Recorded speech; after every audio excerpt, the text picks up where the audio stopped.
My name is Michaela Peterson, and welcome to this tutorial for the MUTCD Signal Display Option software tool. The Manual of Uniform Traffic Control Devices, MUTCD, text defining requirements for traffic signal head location and configuration is complicated. This complexity leads to possible misinterpretation and/or misapplication, resulting in non-compliant and non-uniform signal designs. The objective of this software tool is to graphically present signal design options in a way that makes it easier to comply with the MUTCD and, as a result, promote uniformity in signal design across the U.S. The tool displays the acceptable number, location, and configuration of signal heads and indications, as well as mandatory regulatory signs for common intersection approach configurations. The software will show the recommended display options as well as other common MUTCD compliant layouts. It should be noted that this tool is not intended to be a full intersection design software. Rather, it helps agencies select and document signal display options that are in compliance with MUTCD. To ensure full flexibility of the software application, signal display options are selected on a lane use basis. It is the responsibility of the users to ensure the consistency of the signal display options used for each approach and for the intersection. Software installation. Two different software installation options are available. The first option is the Java executable file, which is on this website. This option does not require the user to have administrative powers on the machine he/she is using. Simply download the software, click on the .jar file, and the program will run.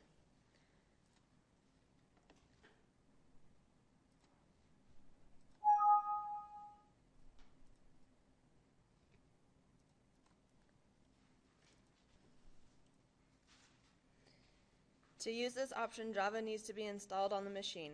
This should not be an issue, as most computers now have the Java installed to run different applications. If Java is not installed, you can install it from the following website, as seen on the screen.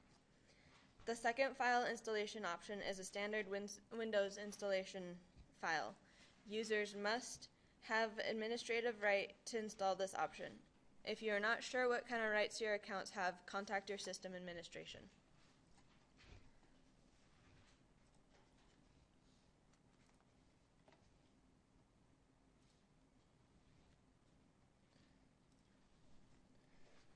To run the software, first you must create an intersection.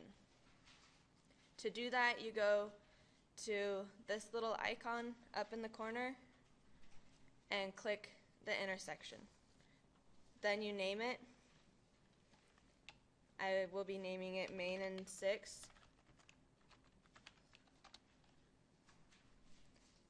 Next, you must create approaches.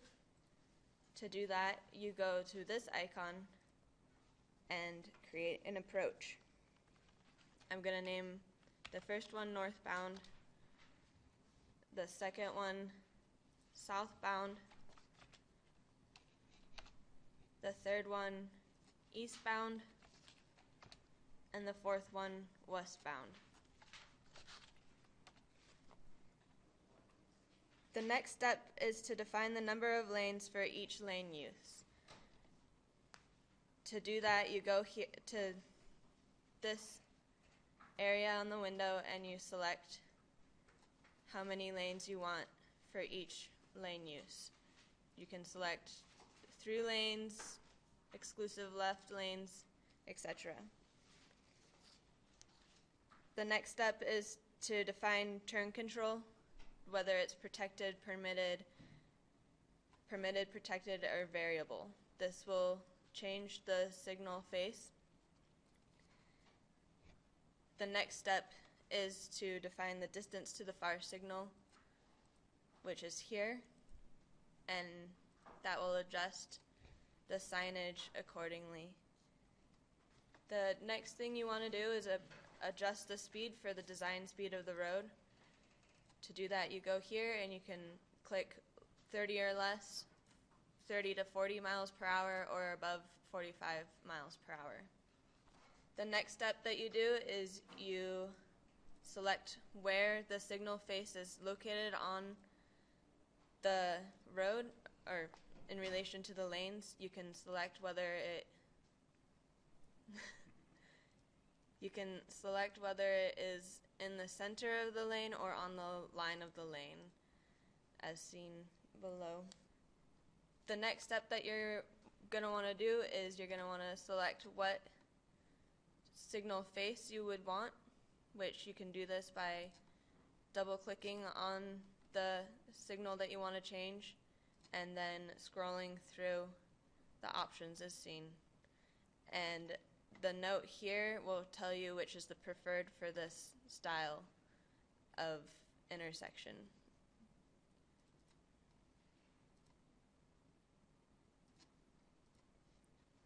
Last, to save the intersection, you can go to Save As and then save the intersection. I'm going to save it as Main and 6th. This way you can open this intersection at a later time.